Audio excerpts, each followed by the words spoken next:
Yvette Noel-Schure in Kingston, Jamaica, and you're in tune to Reasonings with Odessa.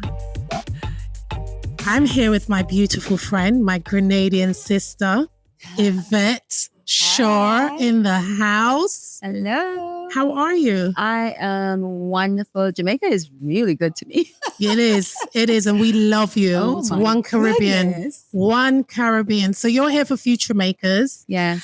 and you did the foreword. Tell us why. Because it's about children. It's because it's about our Caribbean youth and about their future. And everything that we are, we must make sure that they understand. And more importantly, we must create a future for them where they can dream big. And I had to be involved in this. Had to. As a young girl in St. Andrew, we're actually in St. Andrew, Kingston. Yes, can you believe that? And as a young girl in St. Andrew, Grenada, did you ever think that you would become a writer, a public speaker, and a renowned publicist? I don't think I knew any of those things. What I did know, though, that fueled me was that I was standing next to the first feminist man that I've ever met, and that was my grandfather. Wonderful. And my grandfather believed that I could be anything.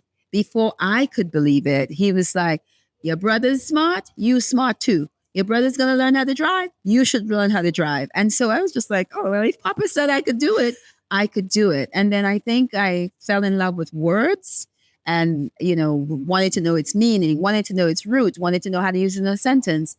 And that brought me into wanting to read in church, wanting to read the newspaper, wanting to become a newspaper delivery girl. I was fascinated by words.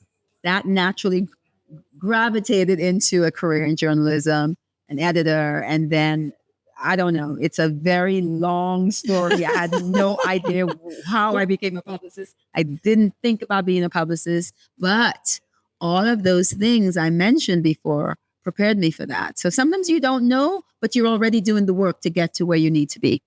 As a Caribbean woman,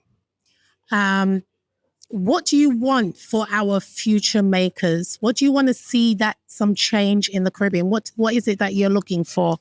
I wanted to start at home. We always think when it comes to education that teaches you about a career, that it should start at school.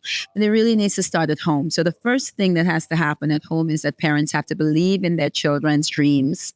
They have to believe, and they have to support. And supporting doesn't always mean that you have to break the bank. Mm-hmm. I think that is what kind of scares a lot of parents, or because of the way we were raised to believe that there's just a particular amount, a finite amount of careers we can think about. We're afraid. It's really fear. We're afraid for our children to dream bigger because that's not guaranteed. If you become a doctor, it's guaranteed you can do well, but nobody thinks you could do well in a creative field. So that has to change, and parents have to support, and communities have to be a part of that support to whether or not they are helping to finance, whether or not tourism boards or community centers could help a child go to a competition or to buy art supplies or to buy the camera that they need, or the old guy in the neighborhood who was a creative years ago, but nobody called him a creative, but he has cameras and he is taking photos, wants to maybe pass it down to a child. Just little things to help a child. In my case, you would not believe my grandfather, my grandmother, my aunts and my uncles, my parents encouraging me to read in church. Wow. Gave me the confidence to stand up in front of an audience of 200 or 2,000 and speak boldly. I agree. From the church. I agree. It does work. It does. When you have to read a passage, you're like,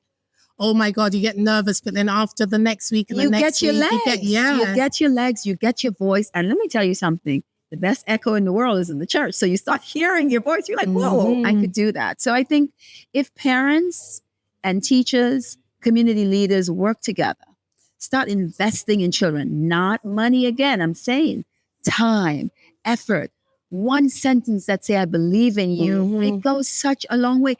I'm 63 and I'm telling you about a story that my grandfather told me when I was like an 8-year-old. You're too loud. You're not 6'3". I am.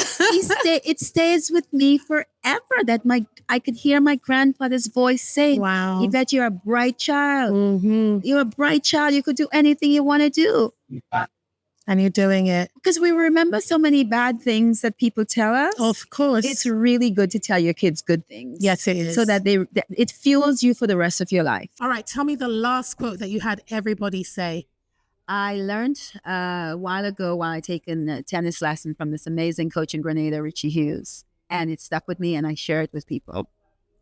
I can, I will, it is done. It is a mantra for self-motivation. And I'm so grateful that the kids, they reacted to it. They remember it. And I'm telling you, they are going to say that unconsciously, subconsciously, consciously. They are going to be like, oh my God. Oh my God. Yeah. It's like I remember reading Oprah's magazine and going to that page where she had that aha moment. And who doesn't remember the aha moment? Everybody right? remembers. Yes. So I can, I will, it is done. It is done. Thank you, my darling. Thank you. Subscribe and listen on Revolt Podcast Network and watch and subscribe on All Access Jamaica's YouTube channel. Peace.